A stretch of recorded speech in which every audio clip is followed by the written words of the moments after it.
नमस्कार दोस्तों, जैसा कि आप सब लोग मुझे जानते होंगे, मेरा नाम है सिद्ध दवाड़े और मैं स्वागत करता हूं आपका एक और नए इंटरेस्टिंग वीडियो में।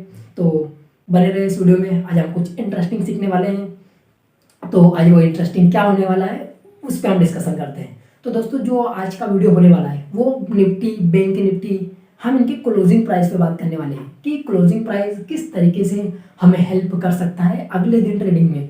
एग्जाम्पल के लिए मान लो आज मंडे है और आज बैंक निफ्टी ने किसी एक पर्टिकुलर प्राइस पर क्लोज किया है या निफ्टी ने पर्टिकुलर प्राइस पर क्लोज किया है। अब कल अगर मार्केट ओपन होता है तो जो आज का क्लोजिंग प्राइस है वो कल किस तरीके से मार्केट को इफेक्ट कर सकता है और किस तरीके से हम उसके सहायता से कल ट्रेड ले सकते हैं। तो आज हम इस पे बात करने वाले हैं। तो आपको ये वीडियो पसंद आएगा और ये जानने को मिलेगा कि क्लोजिंग प्राइस किस तरीके से हम ट्रेडिंग में हेल्प कर सकता है। और दोस्तों, एक बात आपको और बता दूं क्लोजिंग पॉइंट से संबंधित, कि जैसा आपने सुना होगा कि मार्केट जो होता है वो रिटेलर ओपन करवाते हैं, हमारे जैसे लोग जिनके पास कम पैसा रहता है या जो ट्रेडिंग करने आते हैं। तो क्या होता है कि हम जैसे ही मार्केट ओपन होता है हम तैयार रहते हैं हमारा सेटअप वेटअप जमा के कि अगर प्राइस यहाँ खुला तो हम यहाँ से बाय कर लेंगे। तो कहने का कुल मतलब ये है कि ये कहावत ही एक तरीके से है कि मार्केट जो ओपन करवाते हैं वो रिटेलर होते हैं और मार्केट जो क्लोजिंग करवाते हैं वो होते हैं प्रोफेशनल। अब प्रोफेशनल कोई भी हो सकता है, जैसे हमारा इंडिया का पैसा बड़े बड़े इंस्टीट्यूट के पास है या FII DII, ये सब मिलकर मार्केट को क्लोज करवाते हैं कि आज के दिन इस जगह पर क्लोज करवाना है।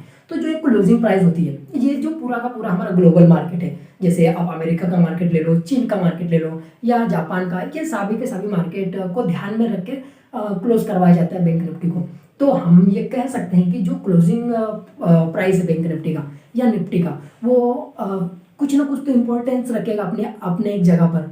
तो हम उसको ट्रेड करेंगे और चार्ट पे देखेंगे कि किस तरीके से हम इसे ट्रेड कर सकते हैं। तो आज हम जानने वाले हैं इसी टॉपिक पे, जो अभी मैंने बताया। हम एक बात पर और डिस्कशन करते हैं कि जो हमारा क्लोजिंग प्राइस है वो किस किस तरीके से हम उसको ट्रेड कर सकते हैं। देखो क्या होता है ना कि जब मार्केट अगर क्लोजिंग प्राइस के ऊपर ओपन हो रहा है अगले दिन, तो जो क्लोजिंग प्राइस है वो हमारे लिए एक सपोर्ट का काम कर सकती है।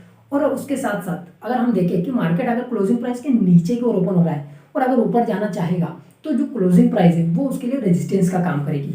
और इसके साथ साथ हम और भी देखेंगे कि डे का हाई, डे का लो और क्लोजिंग प्राइस किस तरीके से हमारे लिए इंट्राडे लेवल्स के रूप में सामने आते हैं और उनके हिसाब से हम कैसे ट्रेड कर सकते हैं। तो अभी हम चलते हैं हमारे मोबाइल की स्क्रीन पर या हम देखते हैं चार्ट कि वहाँ पर हम किस तरीके से इसे समझ सकते हैं और जो पिछला डाटा है उसको हम एनालाइज करेंगे कि किस किस तरीके से हम उसे समझ सकें। तो बने रहे इस वीडियो में, उम्मीद है आपको वीडियो पसंद आएगा और कुछ नया जानने को मिलेगा। तो अब चलते हैं चार्ट पर। तो दोस्तों, ये आ गए हम स्क्रीन पर और ये मैंने बैंक निफ्टी का चार्ट खोल के रखा है। तो हम सबसे पहले बैंक निफ्टी में देखने वाले हैं कि किस तरीके से हम क्लोजिंग प्राइस को ट्रैक कर सकते हैं और इसको उसके हिसाब से हम अगले दिन की प्लानिंग कर सकते हैं। और एक ज़रूरी बात मैं बताना चाहूँगा इसको सीखने से पहले कि अगर क्लोजिंग के पास जो हमारा क्लोजिंग प्राइस है अगर उसके पास कोई सा स्विंग होगा या डे लो या डे हाई होगा तो हम उनको भी ध्यान में रखकर अगले दिन की प्लानिंग करेंगे और उस हिसाब से हम क्लोजिंग प्राइस को यूज़ करेंगे। तो अभी हम देखते हैं पिछले कहीं देखते हैं क्लोजिंग प्राइस के हिसाब से। दोस्तों, यहाँ पर हम देखते हैं और जानने लायक एक बात ये होगी हमारे लिए कि जब भी प्राइस अगर क्लोजिंग प्राइस के नीचे ट्रेड कर रहा है तो इसका मतलब वहाँ पर सेलर सा हावी है। ये हमारे घनश्याम सर बोलते हैं हमें, अगर तुमने घनश्याम सर का वीडियो देखा हो तो। और अगर क्लोजिंग प्राइस के ऊपर अगर मार्केट ट्रेड कर रहा है तो वहाँ पर अभी बुल्स हावी पड़ रहे हैं उस पर, बियर्स पर। तो ये बातें हमें कुछ ध्यान में रखनी पड़ेगी। क्या क्या मैंने बताया कि अगर क्लोजिंग प्राइस के ऊपर अगर प्राइस चल रहा है तो अभी वहाँ पर बुल्स हावी पड़ रहे हैं और अगर क्लोजिंग प्राइस के नीचे अगर मार्केट अगर ये प्राइस सस्टेन हो रहा है तो वहाँ पर बियर्स हावी हो रहे हैं। और ज़रूरी बात, अगर क्लोजिंग प्राइस के पास में जैसे मैंने अभी बोला आपको कि कोई सा स्विंग हो या डे हाई हो या डे लो हो तो हम उनको भी ध्यान में रखकर हमारे ट्रेड की प्लानिंग करेंगे। तो हम यहाँ पर देखते हैं कि ये था हमारा क्लोजिंग प्राइस पिछले डे का। और जैसे ही मार्केट उसके बाद क्या होता है अगले दिन मार्केट गैप डाउन ओपन हो जाता है और गैप डाउन ओपन होने के बाद प्राइस क्या करता है कि थोड़ा ऊपर जाता है और जो इसका लो रहता है प्रीवियस डे का उसके पास से रेजिस्टेंस लेता है और वहाँ से नीचे आने लग जाता है और कंटिन्यूसली धीरे धीरे नीचे आने लग जाता है। तो हम क्या कहेंगे कि प्राइस इस क्लोजिंग प्राइस के नीचे सस्टेन किया और उसके साथ साथ में जो हमारा डे लो था उसके पास भी डे लो के पास भी वहाँ से रेजिस्टेंस लिया और फिर नीचे आया। तो दोस्तों ये बात आपको ध्यान में रखनी पड़ेगी अगर आप इंट्राडे ट्रेडर हो या अगर आप बैंक निफ्टी या निफ्टी में ट्रेड कर रहे हो। तो जो हमारा डे लो है, डे हाई है और जो क्लोजिंग प्राइस है, ये अगले दिन हमारे लिए सपोर्ट रेजिस्टेंस का काम करने वाले हैं। तो यहाँ पर जैसे डे लो ने एक रेजिस्टेंस का काम किया, हम और आगे देखते हैं कि किस किस तरीके से प्राइस ने क्लोजिंग प्राइस को रिस्पेक्ट किया है और डे लो को रिस्पेक्ट किया है। अब दोस्तों हम यहाँ पर देखते हैं, जैसे मार्केट यहाँ से लगातार कंटिन्यूसली नीचे गिरता है और गिरने के बाद क्या करता है, यहाँ पर क्लोज कर देता है। उसके अगले दिन मार्केट थोड़ा सा हल्का सा गैप अप ओपन होता है, लेकिन गैप अप होने के बाद प्राइस क्या करता है कि जो क्लोजिंग प्राइस है उसके नीचे आता तो ज़रूर है और जो प्रीवियस जो लो है इसके नीचे भी आता है, लेकिन जो क्लोजिंग रहता है वो इन सब के ऊपर दे देता है। और ऊपर देने के बाद अगर हम इस कैंडल का फॉर्मेशन देखें तो यहाँ पर क्या होगा कि जो एक हैमर टाइप कैंडल, मतलब इसकी टेल लंबी है और बॉडी थोड़ी छोटी है, तो हैमर टाइप कैंडल हमारे लिए फॉर्म हो गई। तो हमें यहाँ से क्या अंदाज़ा लग गया कि जैसे आप देखोगे कि यहाँ पर एक ट्रेंड लाइन भी चलती आ रही थी और उसके ऊपर भी प्राइस लगभग सस्टेन कर ही गया था। तो अगर यहाँ पर हम ध्यान से ऑब्जर्व करें तो ये हमारे लिए एक एंट्री का पॉइंट बन सकता था। यहाँ क्लोजिंग प्राइस के ऊपर प्राइस सस्टेन करने लग गया और क्लोजिंग भी उसके ऊपर थी क्लोजिंग के प्रीवियस डे के। तो इस तरीके से हम ट्रेडिंग में क्लोजिंग प्राइस को इम्पोर्टेंस देते हैं और जो डे हाई और डे लो होता है उनको हम इम्पोर्टेंस देते हैं। और अगर क्लोजिंग प्राइस के साथ में कोई स्विंग भी है तो उसको भी हम इम्पोर्टेंस देंगे। हम और पिछला चार्ट देखते हैं कि किस तरीके से हम क्लोजिंग प्राइस को और यूज़ कर सकते हैं हमारे ट्रेडिंग में। दोस्तों यहाँ पर देखते हैं हम प्राइस क्या करता है कि यहाँ पर एक लेवल के पास क्या करता है कि क्लोजिंग देता है। जैसे हम यहाँ पर देखते हैं, यहाँ पर क्लोजिंग दी थी और अगले दिन यहाँ पर क्लोजिंग देता है। क्लोजिंग देने के बाद क्या करता है कि प्राइस हल्का सा गैप अप ओपन हो जाता है। अब ये बात ध्यान रखो, अगर क्लोजिंग प्राइस से ऊपर अगर प्राइस गैप अप ओपन हो रहा है या एक लेवल के ऊपर अगर ब्रेकआउट या गैप अप ओपन हो रहा है, तो जब भी प्राइस अपने डे लो को ब्रेक करेगा तो वो गैप फिल करने ज़रूर आएगा, या जो भी इंपॉर्टेंस उसके पास सपोर्ट रहेगा उसको रिटेस्ट करने ज़रूर आएगा। और अगर उसको ऊपर जाना रहेगा तो जो क्लोजिंग पॉइंट है या उसका जो सपोर्ट है वहाँ से ऊपर उठ के ऊपर निकल जाएगा। ये बात हमेशा ध्यान में रखें, जब भी प्राइस गैप अप या गैप डाउन ओपन होगा तो एक इंपॉर्टेंस लेवल को रिटेस्ट करने आएगा और फिर वहाँ से गिरेगा। तो जैसे यहाँ पर देखो कि प्राइस ने क्या किया कि एक डोजी कैंडल बनाई और लगभग क्लोजिंग के पास आता है और क्लोजिंग के पास आने के बाद प्राइस क्या करता है कि यहाँ से और ऊपर उठना चालू करता है, लेकिन प्राइस अपना लोअर हाइज बनाकर फिर से नीचे गिरना चालू कर देती है और क्लोजिंग प्राइस के नीचे सस्टेन करने लग जाती है। तो इस तरीके से यहाँ पर भी ट्रेड बन सकता था और मैंने भी यहाँ पर कहीं बनाया भी था शायद। और हम देखते हैं यहाँ पर कि और कोई क्लोजिंग प्राइस को रिस्पेक्ट कर रहा है।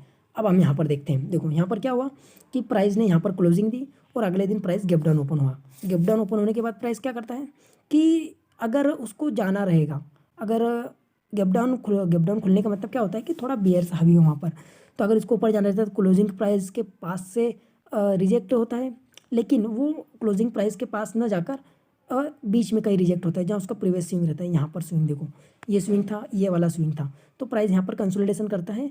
हम कब बाइंग करेंगे यहाँ पर कि जब इस लेवल के ऊपर निकल जाएगा क्लोजिंग प्राइस के, या फिर जो ये वाला इसने एक स्विंग बनाया था इसके नीचे प्राइस सस्टेन करने लग जाए तो हम इसके नीचे ट्रेड करेंगे। तो आप देखोगे कि जब प्राइस के नीचे आता है तो मतलब कंटिन्यूसली थोड़ा नीचे गिरता है और एक लेवल तक ये वाला टारगेट, हमें जो टारगेट रहेगा ये वाला टारगेट यहाँ पर दे देता है। हम और देखते हैं क्लोजिंग प्राइस कहाँ कहाँ हमें यूज़ करी थी। एक बात और मैं ध्यान देने वाली आपको बताता हूँ। देखो क्या होता है कि जब प्राइस लगातार नीचे गिरता आता रहता है और बिना किसी स्विंग के लगातार नीचे गिरता ही आता रहता है और नीचे एक और क्लोजिंग दे देता है, तो संभावना रहेगी कि अगले दिन प्राइस गैप अप या गैप डाउन खुलने के बाद थोड़ा सा पुल बैक लेगा। क्योंकि आपने देखा होगा कि प्राइस का ऐसे चलता है, हायर हाइस और हायर लो के फॉर्मेशन में, मतलब स्विंग के फॉर्मेशन चलता है, कभी वो सीधा का सीधा नहीं गिर सकता, तो यहाँ पर भी आप देखोगे कि प्राइस यहाँ से लगातार एकदम में नीचे आता है, लेकिन थोड़ा गैप डाउन खुलने के बाद प्राइस क्लोजिंग प्राइस के ऊपर सस्टेन होता है और एक स्विंग बनाकर जो इसका प्रीवियस स्विंग था वो वहाँ से रिजेक्ट होकर फिर से नीचे आता है। तो इस तरीके से यहाँ पर भी हम देख सकते हैं कि जो डे लो और क्लोजिंग प्राइस थी वो लगभग सेम लेवल पर था, उनको प्राइस रिस्पेक्ट ऊपर निकलता है और फिर से लोगों को ट्रैप करके नीचे गिर जाता है। तो इस तरीके से हम क्लोजिंग प्राइस को यूज़ कर सकते हैं ट्रेडिंग में। हम और कहीं देखते हैं कि क्लोजिंग प्राइस कहाँ कहाँ अपने प्रीवियस डे के क्लोजिंग प्राइस को रिस्पेक्ट करता है।